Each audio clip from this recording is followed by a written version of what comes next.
नमस्कार। Shekhawati YouTube channel पे आपका हार्दिक स्वागत है। हमारा कक्षा 10 का सामाजिक विज्ञान विषय में जल संसाधन टॉपिक चल रहा था। उसमें हमने केंद्र सरकार की जो परियोजनाएं थी, जल परियोजनाएं, उनके बारे में देख लिया था। आज हम राजस्थान से जुड़ी हुई जो जल परियोजनाएं हैं उनके बारे में अध्ययन करेंगे। तो राजस्थान से जुड़ी हुई जो परियोजनाएं हैं उनमें पहली हमारी परियोजना आएगी चंबल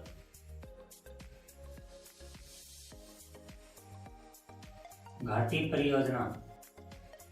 जो राजस्थान से जुड़ी हुई जल परियोजनाएं हैं उनमें हमारी पहली है चंबल घाटी परियोजना। चंबल घाटी परियोजना चंबल नदी के ऊपर स्थित है और यह राजस्थान और मध्य प्रदेश की दोनों की संयुक्त परियोजना है। यह राजस्थान और मध्य प्रदेश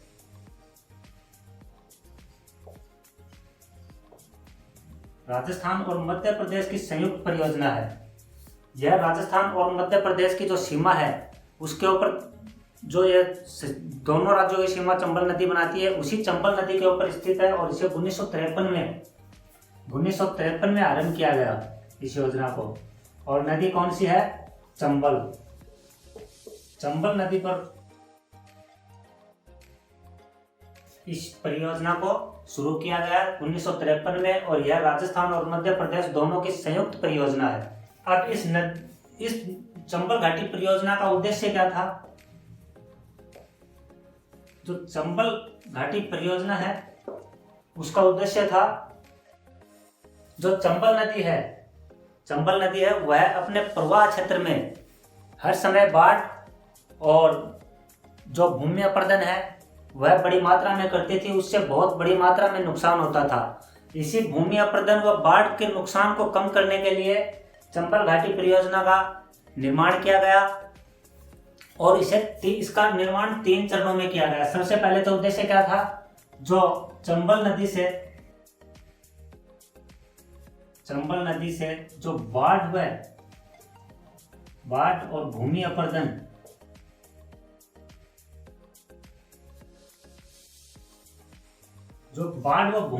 होता था, उससे जो नुकसान होता था उसको कम करने के लिए, उस नुकसान को कम करने के लिए क्या किया गया?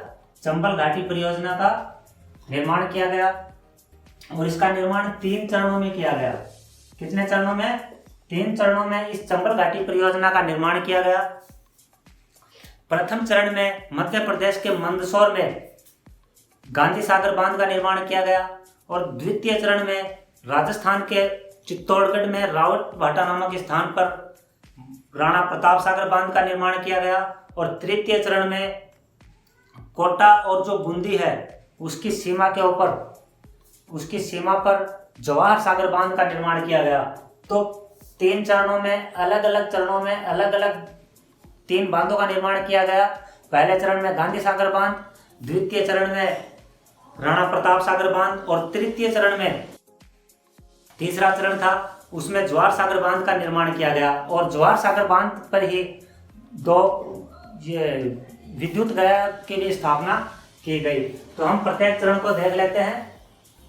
उद्देश्य हमने यहाँ देख लिया है कि जो भूमि अपरदन और बाढ़ आता था उससे होने वाले नुकसान से बचने के लिए चंबल घाटी परियोजना का निर्माण किया गया।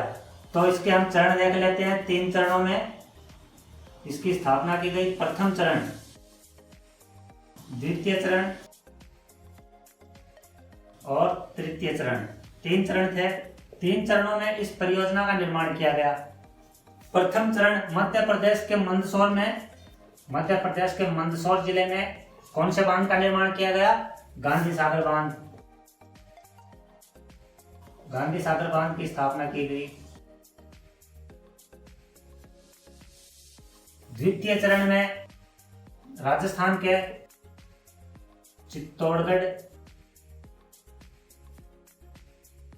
चित्तौड़गढ़ जिले में रावत भाटा नामक स्थान पर राणा प्रताप सागर बांध की स्थापना की गई।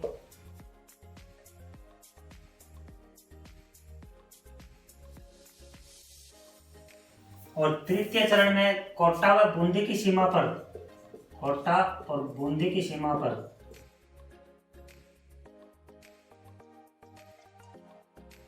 जवाहर सागर बांध,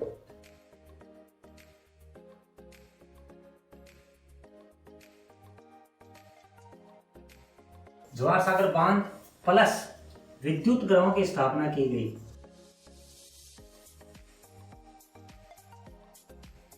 एक बार ध्यान दीजिएगा, चंबल घाटी परियोजना 3 चरणों में पूर्ण की गई। प्रथम चरण में मध्य प्रदेश के मंदसौर जिले में गांधी सागर बांध की, द्वितीय चरण राजस्थान के चित्तौड़गढ़ में रावत भाटा नामक स्थान पर राणा प्रताप सागर बांध की, और जो तृतीय चरण था उसमें कोटा और बूंदी की सीमा पर जवाहर सागर बांध की स्थापना की गई और इसी के ऊपर विद्युत ग्रहों का भी निर्माण किया गया।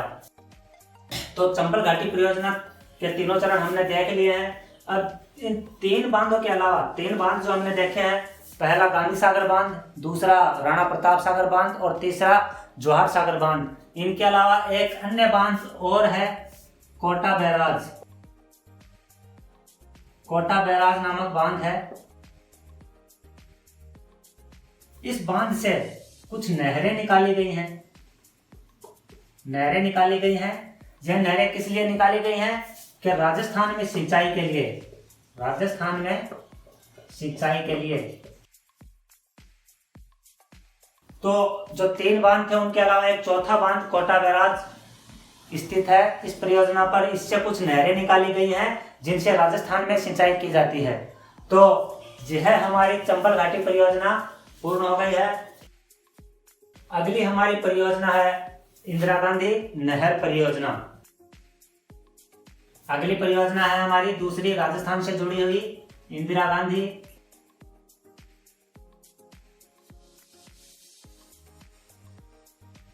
नहर परियोजना।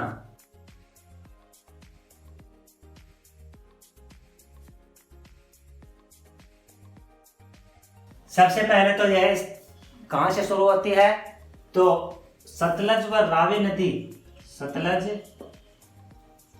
व रावी नदी के संगम पर जो इंदिरा गांधी नहर है वह सतलज व रावी नदी के संगम पर हरिके बैराज नामक बांध है, हरिके बैराज। तो इस बांध से यह नहर निकाली गई है। इंदिरा गांधी नहर सतलज व रावी नदी के संगम पर हरिके बैराज नामक बांध स्थित है। उसी बांध से इंदिरा गांधी नहर को निकाला गया है। अब इस नहर को लाने का उद्देश्य क्या था, तो इंदिरा गांधी नहर को लाने का उद्देश्य था, इसका उद्देश्य था सबसे पहले तो जो थार का मरुस्थल है, थार मरुस्थल में पेयजल आपूर्ति के लिए, थार मरुस्थल में पेयजल की आपूर्ति। उसके बाद जो बेकार पड़ी भूमि है, व्यर्थ भूमि है, थार के मरुस्थल में बहुत सारी भूमि व्यर्थ पड़ी है, तो व्यर्थ पड़ी भूमि को उपयोगी बनाने के लिए। और तीसरा है जो अंतर्राष्ट्रीय सीमा रेखा है, अंतर्राष्ट्रीय सीमा रेखा, उसके ऊपर आबादी बढ़ाने के लिए। तो इंदिरा गांधी नहर के क्या उद्देश्य हैं, पहला तो थार के मरुस्थल में पेयजल की आपूर्ति करना, दूसरा जो थार के मरुस्थल में बहुत बड़ी मात्रा में व्यर्थ भूमि पड़ी हुई है, नहर आने से उसका उपयोग होगा, और अंतर्राष्ट्रीय सीमा के आसपास आबादी बसाने के लिए इंदिरा गांधी नहर परियोजना का विकास किया गया या इसका निर्माण किया गया। तो ये इंदिरा गांधी नहर से जुड़े हुए उनके उद्देश्य हैं। इसके बाद जो इंदिरा गांधी नहर है वह एशिया की मानव निर्मित, एशिया की मानव निर्मित सबसे बड़ी नहर है।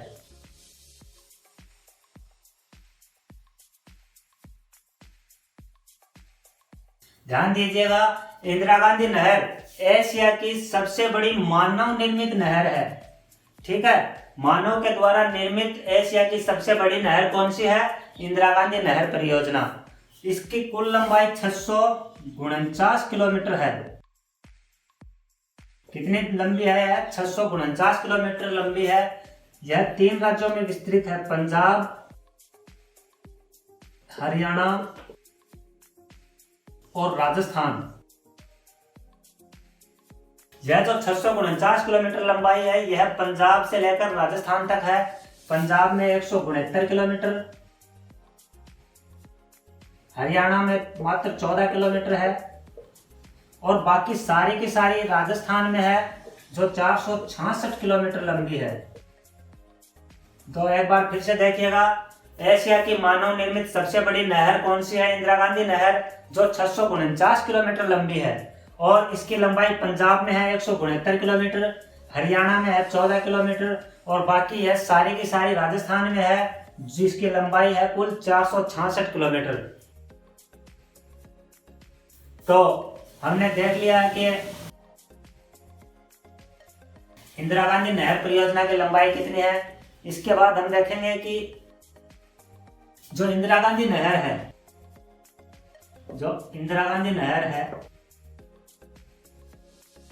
यह राजस्थान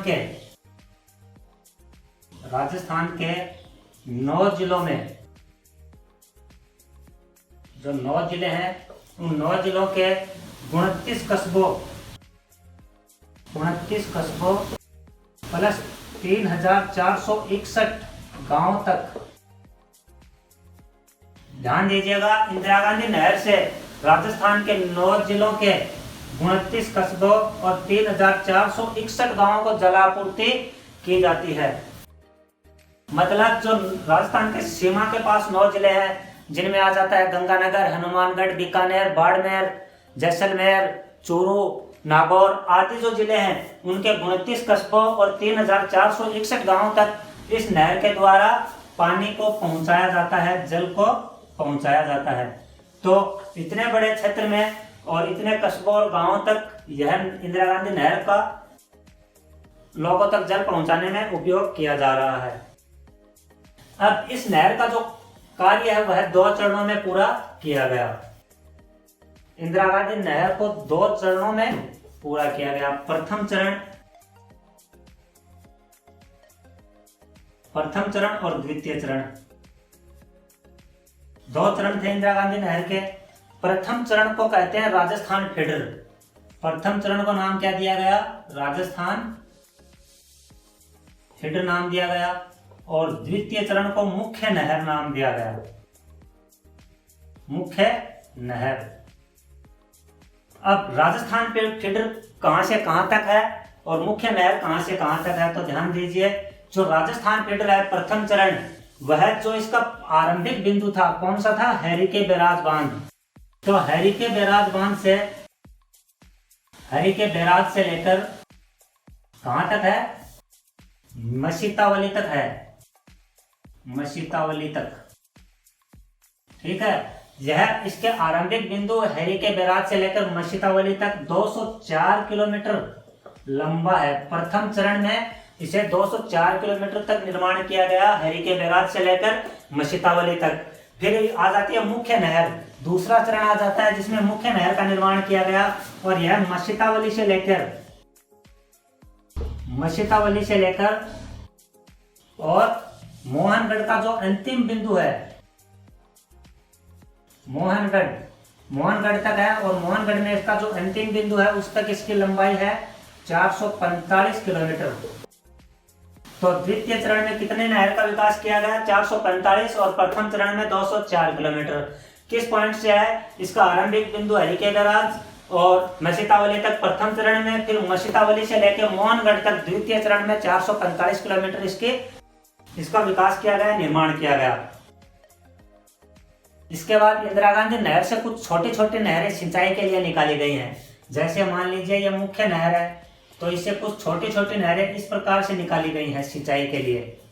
जो मरुस्थलीय भाग है उसमें सिंचाई के लिए इससे कुछ छोटी नहरें निकाली गई हैं। इन छोटी नहरों को हम लिफ्ट लिफ्ट नहर कहते हैं। जो सिंचाई के लिए छोटी छोटी नहरें निकाली जाती हैं उन्हें लिफ्ट नहर नाम दिया गया है। और इंदिरा गांधी नहर पर कुल 7 लिफ्ट नहरों का निर्माण किया गया है। इन लिफ्ट नहरों से क्या किया जाता है? सिंचाई की जाती है। मुख्य नहर से छोटी छोटी नहरें धारा के रूप में निकाली जाती हैं और इनका उपयोग सिंचाई के काम में लिया जाता है। तो यह हमारा जो इंदिरा गांधी नहर था वह परियोजना पूरी हो गई है। अब हमारी तीसरी परियोजना है माही बजाज सागर परियोजना।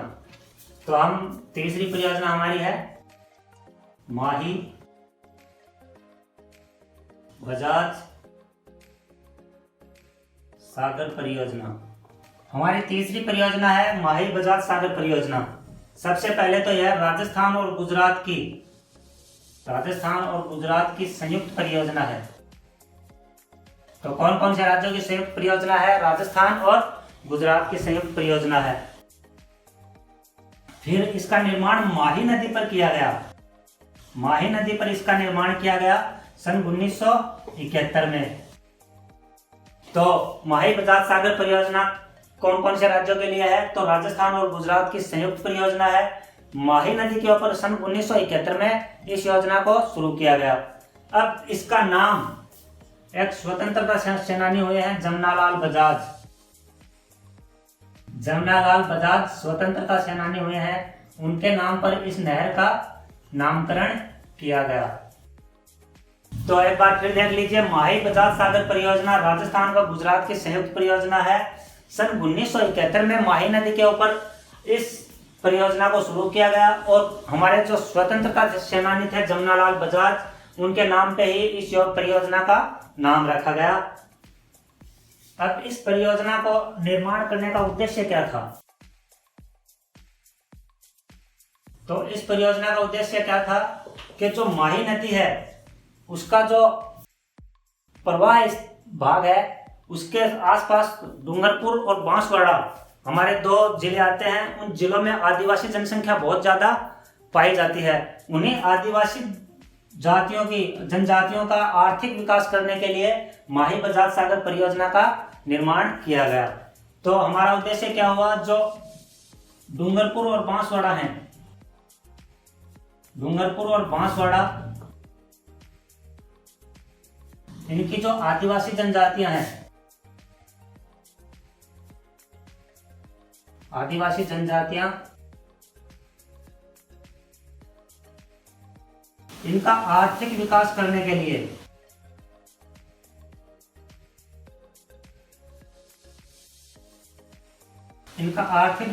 के लिए इस योजना का निर्माण किया गया। उद्देश्य हमने देख लिया है। इसके बाद इस योजना पर बांध का निर्माण किया गया। तो कौन कौन से बांधों का निर्माण इस योजना पे किया गया है? सबसे पहले तो बांसवाड़ा का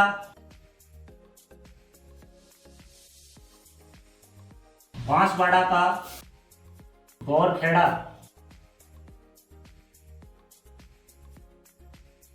बांसवाड़ा के बोरखेड़ा नामक स्थान पर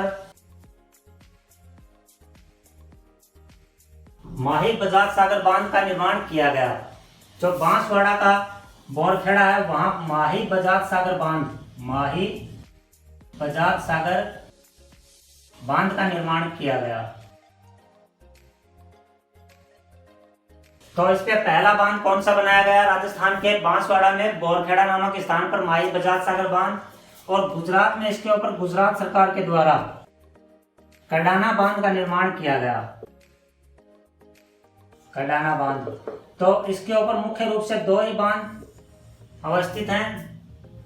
पहला बांसवाड़ा के बोरखेड़ा में माही बजाज सागर बांध जो मुख्य बांध है, और गुजरात सरकार के द्वारा गुजरात में कडाना बांध का निर्माण किया गया। एक अन्य बांध इसके ऊपर और निकाला गया जो पिकअप बांध है। जो मुख्य बांध है हमारा माही बजाज सागर बांध, उससे ही एक अन्य पिकअप बांध निकाला गया है, कागजी पिकअप बांध, जिसका नाम क्या है? कागजी पिकअप बांध।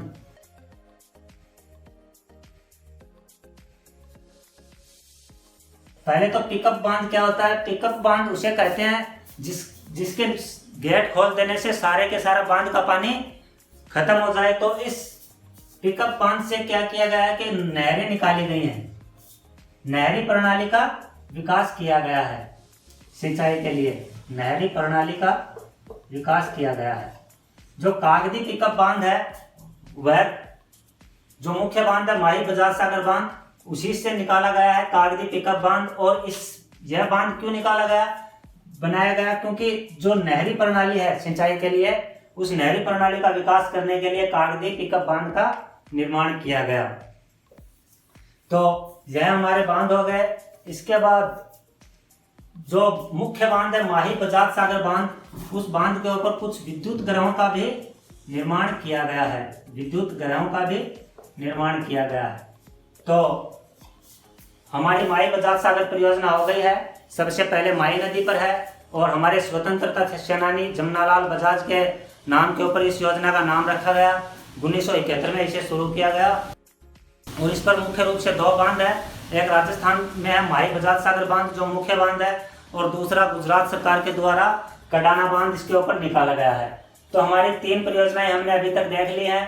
पहली थी चंबल घाटी परियोजना, दूसरी थी इंदिरा गांधी नहर परियोजना और तीसरी थी माही बजाज सागर परियोजना। अब हमारा अगली परियोजना है बिसलपुर परियोजना। हमारी अगली परियोजना है बिसलपुर परियोजना। सबसे पहले तो बिसलपुर परियोजना बनास नदी पर स्थित है। बिसलपुर परियोजना बनास नदी पर स्थित है और इसके ऊपर टोंक जिले में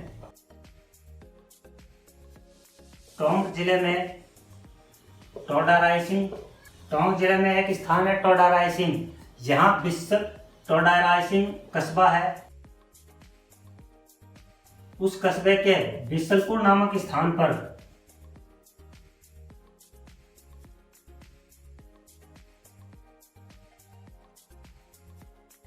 एक बांध का निर्माण किया गया जिसे हम बिसलपुर बांध कहते हैं।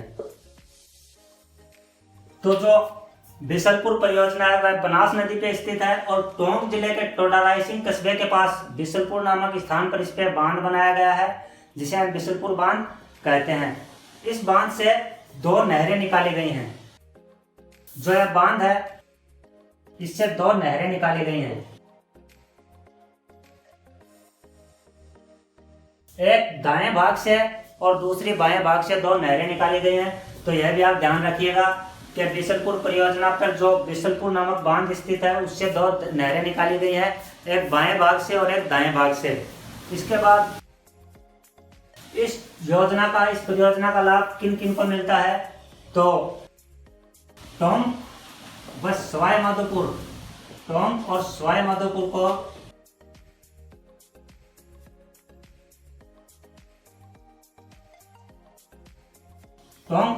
माधोपुर को इससे सिंचाई के लिए जल मिलता है। और जयपुर, अजमेर, ब्यावर, सरवाड़ा और केकड़ी, जयपुर, अजमेर, ब्यावर और सरवाड़ा को इससे पेयजल के लिए जल दिया जाता है। तो एक बार फिर देखिएगा, बिसलपुर परियोजना का लाभ टोंक व सवाई माधोपुर को मिलता है सिंचाई के लिए, जयपुर, अजमेर, ब्यावर, सरवाड़ा और केकड़ी को इससे पेयजल प्राप्त होता है। तो यह हमारी राजस्थान से जुड़ी हुई परियोजनाएं थी। आज हमने 4 परियोजनाओं का अध्ययन कर लिया है। पहली थी हमारी चंबल घाटी परियोजना, दूसरी थी हमारी इंदिरा गांधी नहर परियोजना, तीसरी थी हमारी माही बजाज सागर परियोजना और चौथी हमने देख ली बिसलपुर परियोजना। तो बस आज के लिए इतना ही। अगले भाग में हम पढ़ेंगे राजस्थान से जुड़ी हुई कुछ छोटी छोटी परियोजनाएं और हैं, उनके बारे में अध्ययन करेंगे। 2 या 3 क्लास में आपका यह जल संसाधन टॉपिक पूरा हो जाएगा। धन्यवाद।